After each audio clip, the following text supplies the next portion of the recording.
उस बेटे को आपने छीन लिया, और छीना भी कैसे, पुलिस वाले ने अपनी रिवॉल्वर से उसको मारा है, बजाय इसके कि वहाँ के एसएचओ को पहले लाइन हाजिर किया जाए, वहाँ के उनके जो इनकी सर्विस रिवॉल्वर है उसको रिकवर किया जाए, जहाँ जहाँ इनको गोली लगी है उसके सबूतों को इकट्ठा किया जाए। यहाँ पर सबूत मिटाने का काम जो कर रहे हैं और प्रशासन पूरा उनको सपोर्ट कर रहा है, तो कहाँ से न्याय की उम्मीदें परिवार करेगा। परिवार में लड़का इकलौता कमाने वाला था, तो कांग्रेस पार्टी की मांग है कि उस लड़के को सरकारी नौकरी दी जाए और परिवार को ज़्यादा से ज़्यादा संख्या में आर्थिक सहायता दी जाए, क्योंकि इकलौता लड़का कमाने वाला था। और ये काम को जल्द से जल्द किया जाए और वो आरोपी पुलिस वाले को जल्द से जल्द फांसी की सज़ा दी जाए, ये कांग्रेस पार्टी की मांग रहेगी।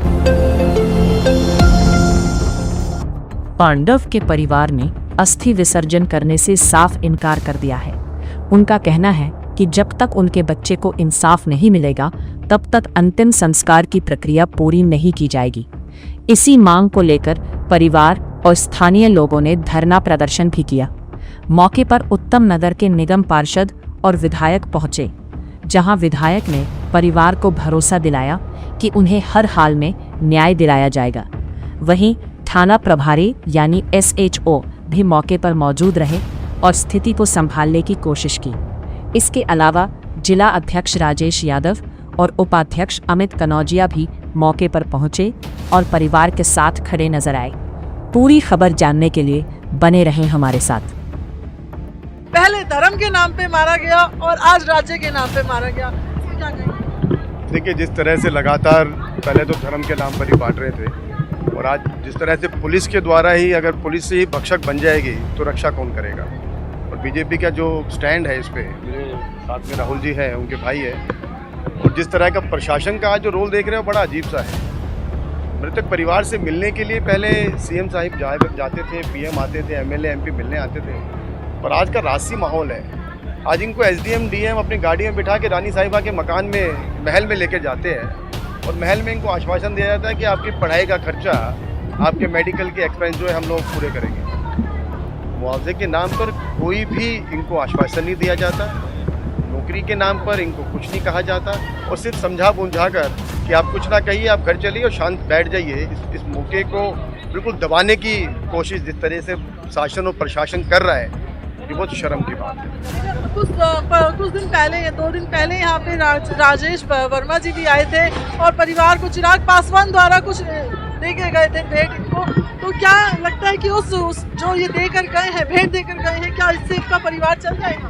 देखिए, चिराग पासवान, सम्राट चौधरी, ये सब जिस तरह के भाषा का इस्तेमाल कर रहे हैं कि भाई बेटा गया, कोई बात नहीं, हम 4 लाख का मुआवजा इनको देते हैं, हम 2 लाख का इनको मदद करते हैं। अरे जिस माँ का बेटा अंतिम संस्कार करने के लिए भी उनके हाथ से छीन कर ले गए, वो कहाँ से पूरा करेंगे आप?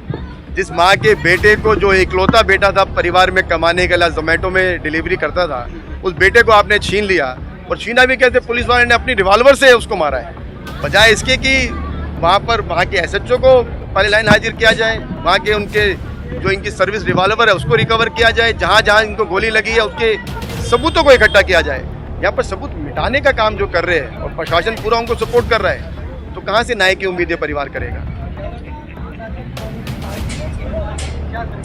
कांग्रेस पार्टी सबसे पहले इस पे मुआवजा मिलने की बात को, क्योंकि आज परिवार को बुलाया गया लेकिन सिर्फ मेडिकल हेल्प करेंगे और पढ़ाई की हेल्प करेंगे कह के भेज दिया गया।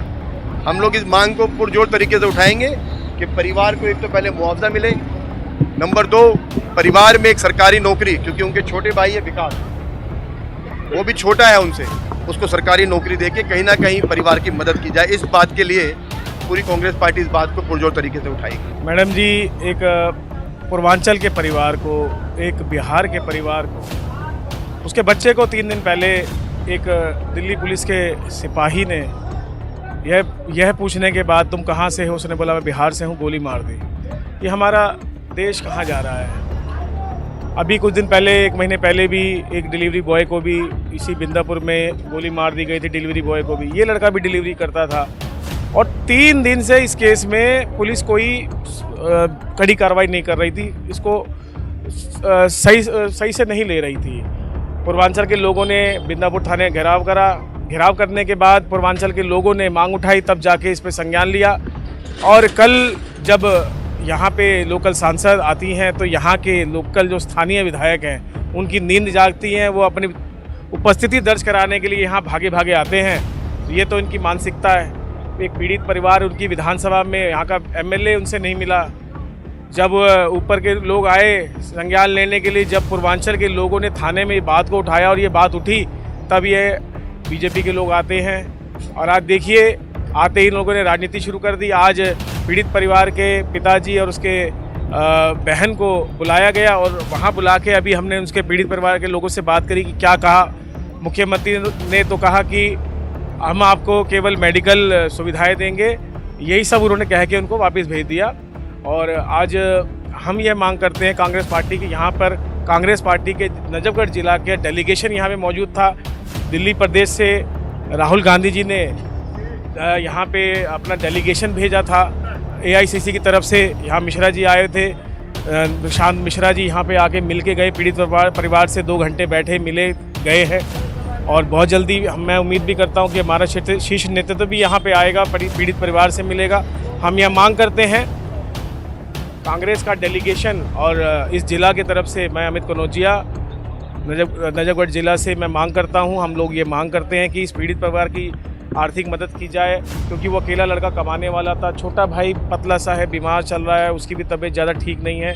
परिवार में लड़का इकलौता कमाने वाला था। तो कांग्रेस पार्टी की ये मांग है कि उस लड़के को सरकारी नौकरी दी जाए और परिवार को ज़्यादा से ज़्यादा संख्या में आर्थिक सहायता दी जाए, क्योंकि इकलौता लड़का कमाने वाला था। और ये काम को जल्द से जल्द किया जाए और वो आरोपी पुलिस वाले को जल्द से जल्द फांसी की सज़ा दी जाए। ये कांग्रेस पार्टी की मांग रहेगी और ये जितना जल्दी हो सके उतना होना चाहिए। इसके बाद हम लोग इसको उग्र रूप में हम लोग थाने का घेराव करेंगे और दिल्ली सरकार के प्रति हम लोग ये जो अपना बड़ा आंदोलन करेंगे और हम लोग यह मांग करेंगे सरकार से, अगर ये जल्दी एक्शन नहीं हुआ तो हम इसको तमाम पूर्वांचल के लोग, क्योंकि मैं भी पूर्वांचल से आता हूँ, बिहार से आता हूँ, तो हम लोग ये मांग करेंगे पूरी दिल्ली के अंदर कि जल्द से जल्द अगर आपने कार्रवाई नहीं की तो हम लोग पूरे पूर्वांचल के लोग रोड पे आएंगे। और पूर्वांचल ने दिल्ली को बनाया है, पूर्वांचल दिल्ली की आन बान शान है। और पूर्वांचल के लोगों को अगर उनको बिहारी बोल के आप लोग संबोधित करके गोली मार दोगे तो ये पूर्वांचल कतई बर्दाश्त नहीं करेगा। जय भारत, जय भारत, जय माता की। जैसे ये कहा गया कि पुलिस वाला तो जनता की रक्षा के लिए होता है, यहाँ तो पुलिस वाले ने ही गोली मार दी, इसके बारे में क्या कहेंगे कि रक्षा अब जनता क्या पुलिस पे विश्वास रखना बंद कर दे?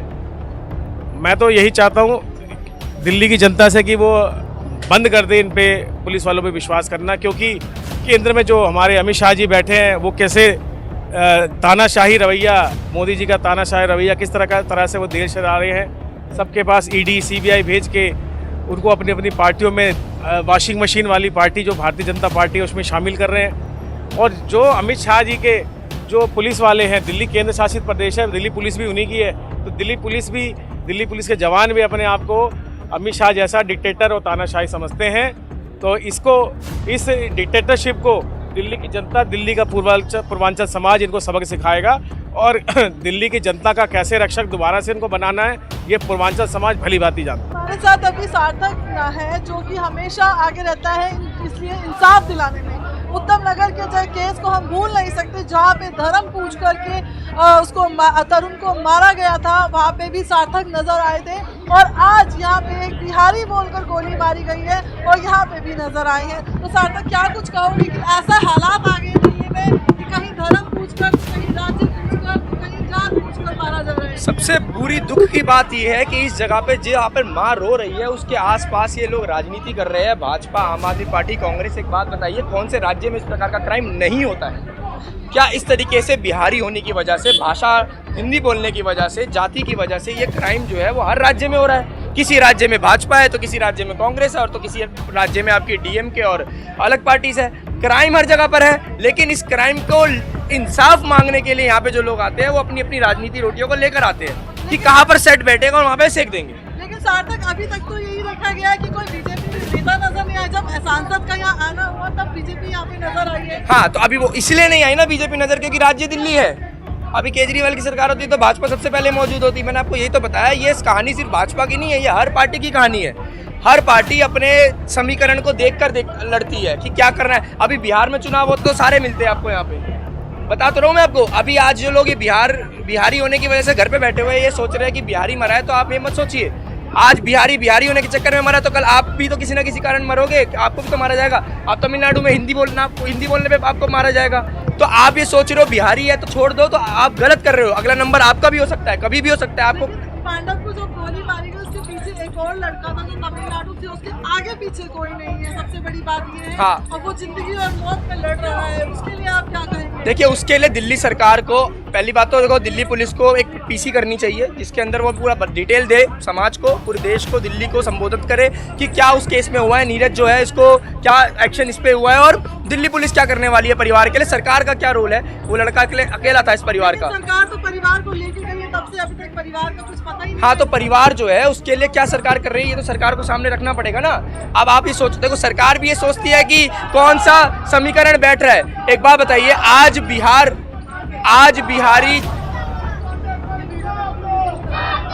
बिहारी जो है देश की तरक्की में हर रूप से बिहार का रोल है। अगर आप देखोगे आज भारत जो इतना तरक्की कर रहा है उसमें एक बिहारी का बहुत बड़ा रोल है। अगर आप अधिकारियों की सूची देखोगे तो आपको सबसे ज़्यादा बिहारी मिलेंगे और बड़ी बड़ी इमारतें बनाने वालों में भी आपको बिहारी सबसे आगे मिलेगा। जब देश की तरक्की में एक बिहारी अपना कम रोटी खा लेता है, कम में गुजारा कर लेता है, आतंकवाद का सहारा नहीं लेता, गलत कार्य का सहारा नहीं लेता, रोजी रोटी कमा रहा है, अपना परिवार चला रहा है, ऐसे व्यक्ति को मारकर आप बिहारियों को नहीं, आप भारत की आत्मा पे आप हत्या कर रहे हो, उस पर आप जो है वो अटैक कर रहे हो। इस तरीके की चीज़ें जो है वो पूरे देश भर में हो रही है। ये कोई एक पार्टी या एक राज्य की कहानी नहीं है, ये हर जगह पे बिहारी हर जगह पे प्रताड़ित हो रहा है। आप किसी भी राज्य में देख लो। इसके लिए सिर्फ बिहारी के नेताओं को नहीं, पांडव के मैंने आप देख हमारी लिमिट जो है कुछ मांगे हैं, वो ये है कि पहली चीज़ तो पांडव के परिवार में से जो आपको लगता है कि थोड़ा सा सही व्यक्ति है जिसको उसको सरकारी नौकरी मिलनी चाहिए और पुलिस प्रशासन में कोई अच्छी नौकरी उसको मिलनी चाहिए, क्योंकि वो लड़का अकेला था और कोई व्यक्ति है नहीं, कोई जिम्मेदार व्यक्ति जो है उसको नौकरी मिलनी चाहिए। दूसरा, नीरज बलारा जिसने मारा है इसके खिलाफ जो है वो एक बेंचमार्क डिसीजन आना चाहिए